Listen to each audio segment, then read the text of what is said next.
Bonjour à tous et merci de prendre le rendez-vous de cette session de l'information. Dans les titres de ce journal, la phase de correction des copies de l'examen du baccalauréat session de juin 2023 se poursuit au lycée Mathieu Bouquet de Parakou. Les acteurs impliqués sont mobilisés pour cette étape importante et délicate. On en parle dans ce journal. Et pendant ce temps, les membres du comité de pilotage de la phase 2 du programme d'appui à la gestion décentralisée PAGEDA était en conclave à Natitengou. Les activités menées après quelques mois et les difficultés rencontrées étaient au menu des discussions. Vous aurez les détails dans cette édition. Et la ville de Parakou était sous les feux de la rampe le samedi 1er juillet dernier. C'était à l'occasion de l'événement dénommé La Nuit du Pain. À suivre les temps forts de cette soirée. Voilà pour le sommaire. Le développement, c'est après ceci.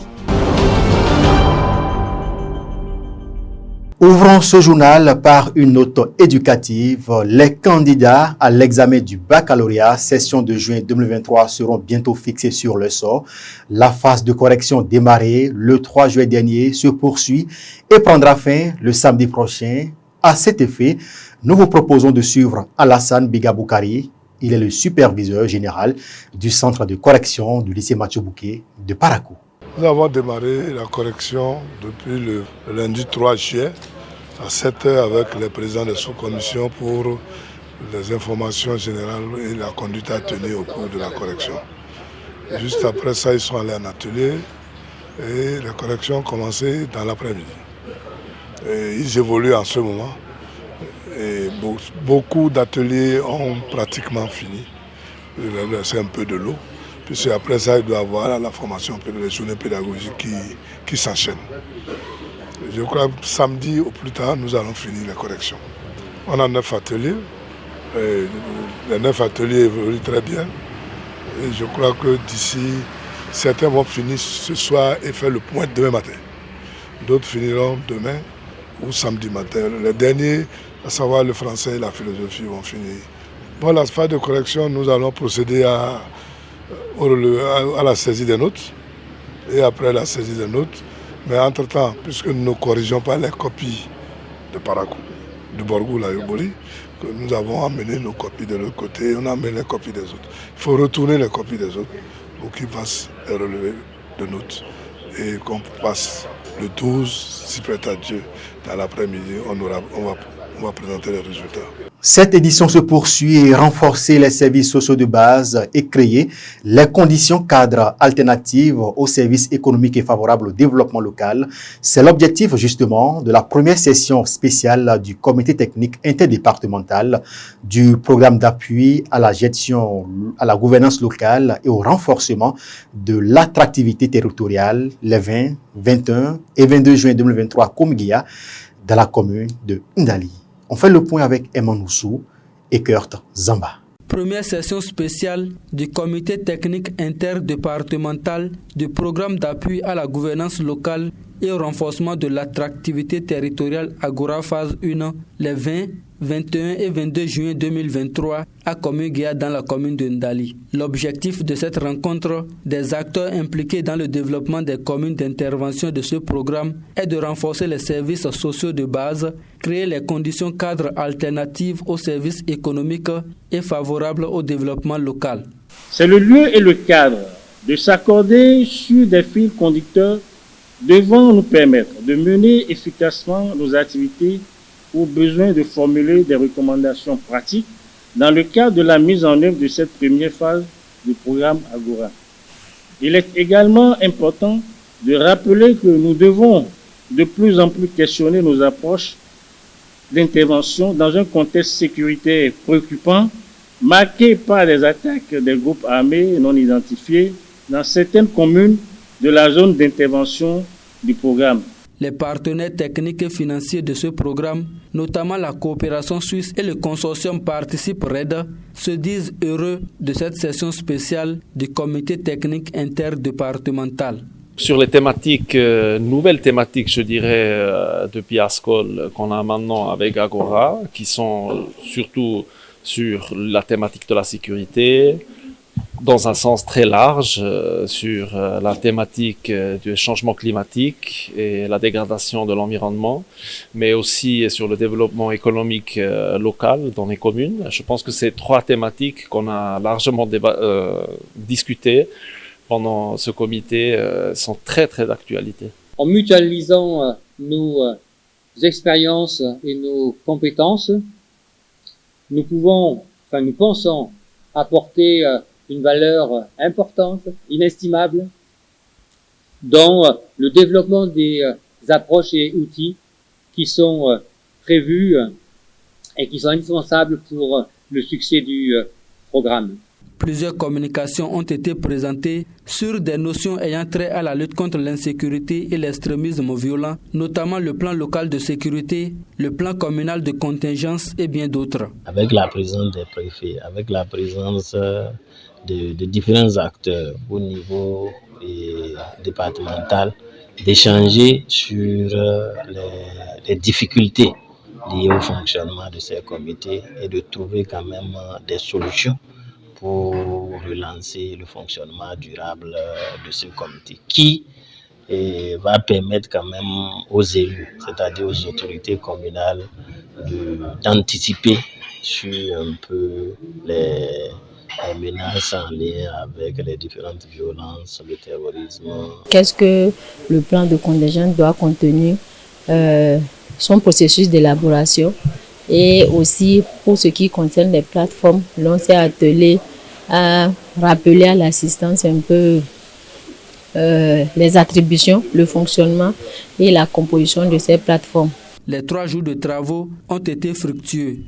Nous avons échangé sur comment élaborer le PCC, comment mettre en œuvre les PCC en tenant compte des réalités de nos populations.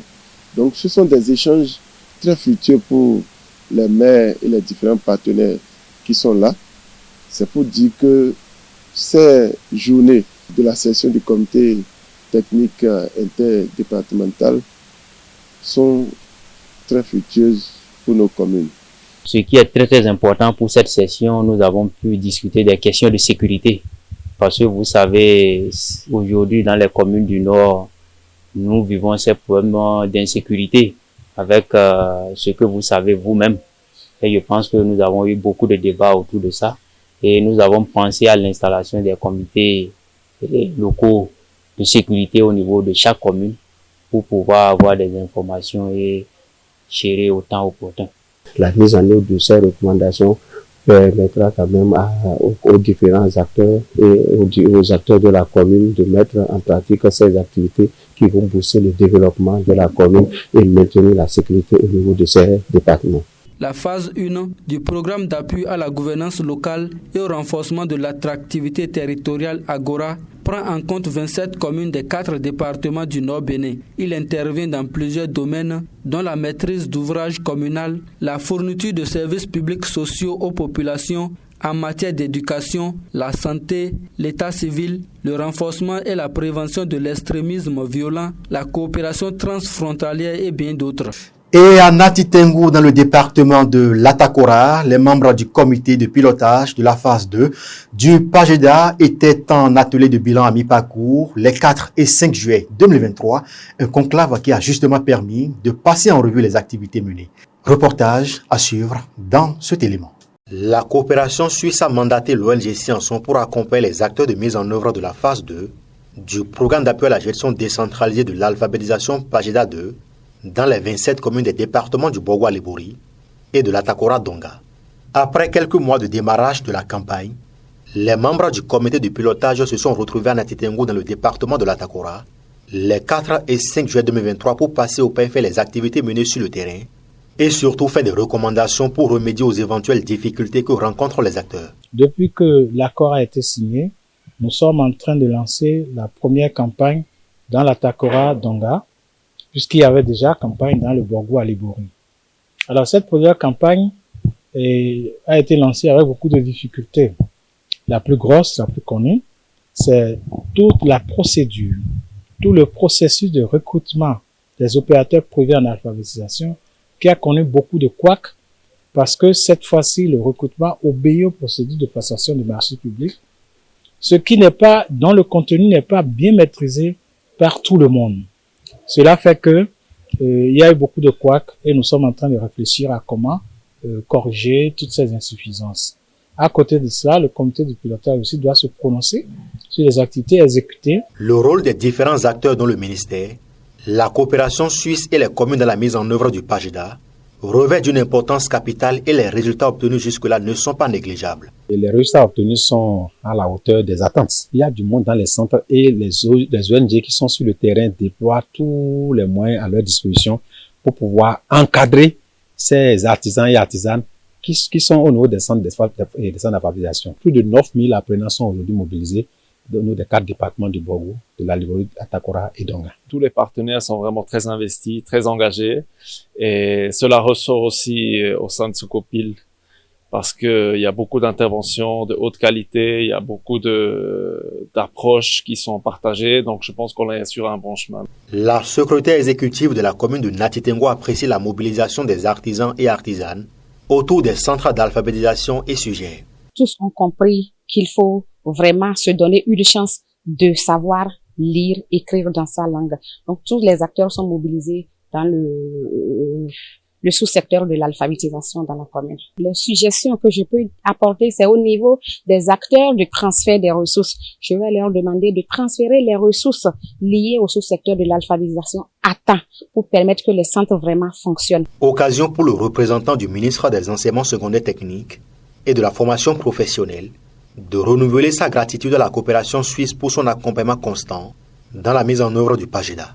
Au nom du gouvernement et au nom de mon ministre, je voudrais d'abord les remercier pour tout l'accompagnement de tous les jours et leur dire que nous comptons sur eux, mais aussi nous comptons également que un jour nous devons aussi prendre les rênes de ce volet, à ne pas attendre que les partenaires. Une descente a été effectuée dans des centres d'alphabétisation par les membres du comité de pilotage pour s'enquérir du niveau d'exécution et de déroulement des cours d'alphabétisation. Nous avons vu beaucoup de catégories de personnes dans les apprenants et apprenantes, et des couturiers, des soudeurs, et beaucoup d'autres personnes, d'intellectuels, une dame qui a déjà eu son bac, qui apprend à écrire et à lire dans sa langue. Je crois que nous sommes tous interpellés et il va falloir que chacun sache que il est bien de parler français ou anglais, allemand, espagnol et autres, j'en passe, mais aussi il est très important de savoir écrire et lire dans sa propre langue. Il faut noter que le programme d'appui à la gestion décentralisée de l'alphabétisation PAJEDA est une initiative pour accompagner le gouvernement béninois dans sa politique d'alphabétisation et d'éducation des adultes. Culture, dans cette édition, l'artiste, chanteur et créateur de contenu Axel Merrill était dans la cité des Koubourou le samedi 1er juillet 2023 pour l'événement dénommé La Nuit du Pagne. Nyanki Sakar et Diane Kotokor nous font vivre les temps forts de cette soirée, riche en couleurs et en sons. Axel Merrill et Tiaf ont été majestueusement accueillis dans la cité des Koubourou à l'occasion de la Nuit du Pagne, une initiative de l'Inos Group. L'événement a eu lieu le samedi 1er juillet 2023. Parisiens, Manouton, El Djebel, Hangan Krou et plusieurs autres artistes étaient présents à cette soirée. La Nuit du Pagne a pour objectif de faire la promotion de la culture à travers le pagne et de permettre à la population paraquoise de s'amuser. On a fait vraiment tout notre possible pour que le show marche et les artistes, que ce soit Axel Merrill, Tiaf, Manouton, Parisien, tout le monde a mis vraiment tout le maximum pour que le show soit vraiment un succès. Donc on rend grâce à Dieu. D'abord il y a la pluie, la nature qui nous a été très clémente et le public aussi qui a été présent et très participatif. Défilé de mode, prestations artistiques, élection du roi et de la reine de la soirée sont les temps forts de cet événement.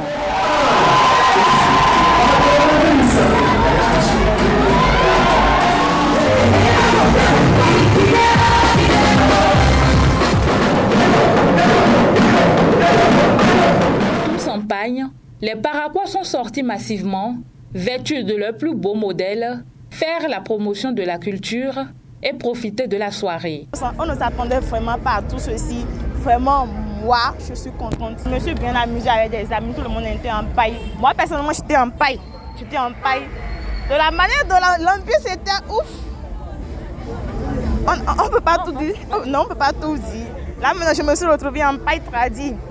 Il faut sortir la culture. Je tenais à dire vraiment bravo aux organisateurs parce que ça a été vraiment magnifique. J'ai particulièrement aimé. Ils ont révélé la beauté africaine à travers le pagne. Franchement, je suis vraiment satisfaite. On ne s'attendait pas à ce que ça soit vraiment un boom. Il y a eu vraiment beaucoup de surprises. Tout s'est très bien passé. Tout le monde est satisfait. Franchement, top. Très content et satisfait de l'événement, le promoteur remercie tous les sponsors. Merci à toute l'équipe qui a travaillé sur la Nuit du Paille. Et j'espère que les 4e éditions, les 5e, 6e éditions auront lieu et pourront faire appel à d'autres partenaires et sponsors qui pourront mettre plus en valeur le paille et la culture africaine. Au nom de la Nuit du Paille, je leur souhaite bonne chance pour la suite et merci beaucoup. L'Inos Group a fait une surprise à Axel Merrill à l'occasion de son anniversaire. Notons que la Nuit du Paille est à sa 3e édition. Le rendez-vous est donc pris l'année prochaine pour la 4e édition avec des innovations en vue.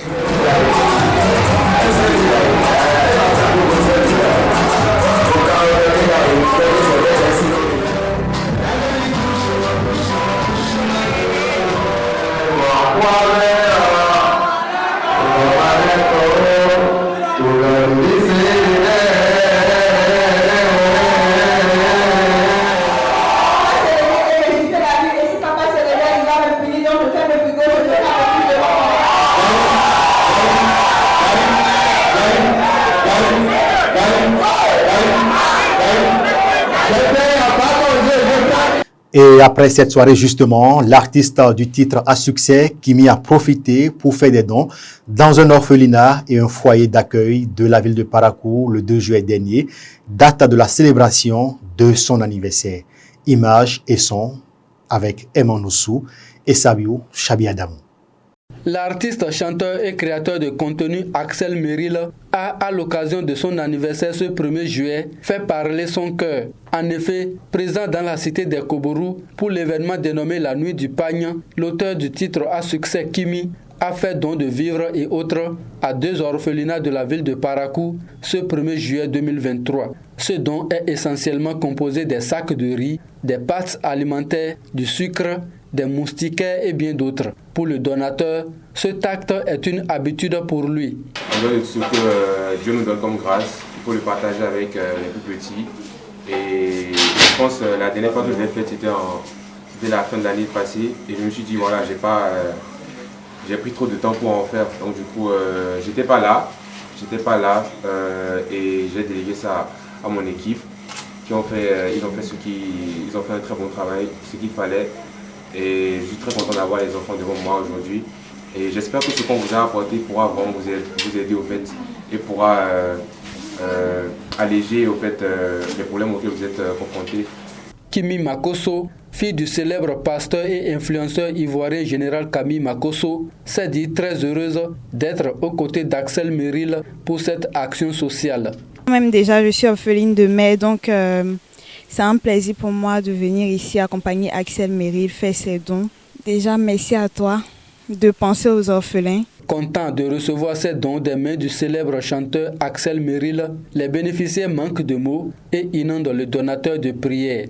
Nous prierons toujours le bon Dieu de vous arroser de sa grâce immense et de vous assister dans ce rôle de guérison de cœur et de procuration de la joie de vivre que vous jouez auprès de nous. Aussi que Dieu le Tout-Puissant protège et garde vos familles respectives dans la paix et la quiétude et que prospèrent vos activités. Face à la joie et l'énergie débordante de ces orphelins, Axel Merrill a promis revenir les bras plus chargés pour le bonheur de ces bouts de chou. Déjà, ça se sent que ça se fait, il y a un bon travail qui se fait ici par rapport aux enfants. Parce que les enfants n'arrivent pas souvent à se lâcher. Même pour parler aussi, c'est très difficile. Mais s'ils arrivent à bouger comme ça, à bien s'exprimer aussi et à être comme ça à l'aise, vraiment ça me fait plaisir. Et ça donne encore envie de revenir encore un autre jour encore pour leur faire plaisir.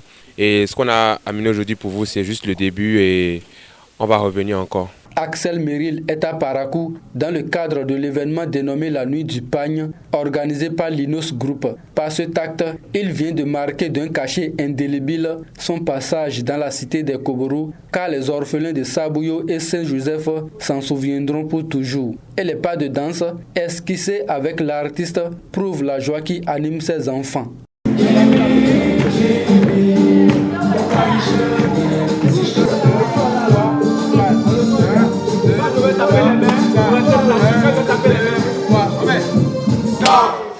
C'est la fin de ce journal. Merci de nous avoir suivis. Retrouvez cette édition sur nos différentes plateformes digitales. Bonjour chez vous.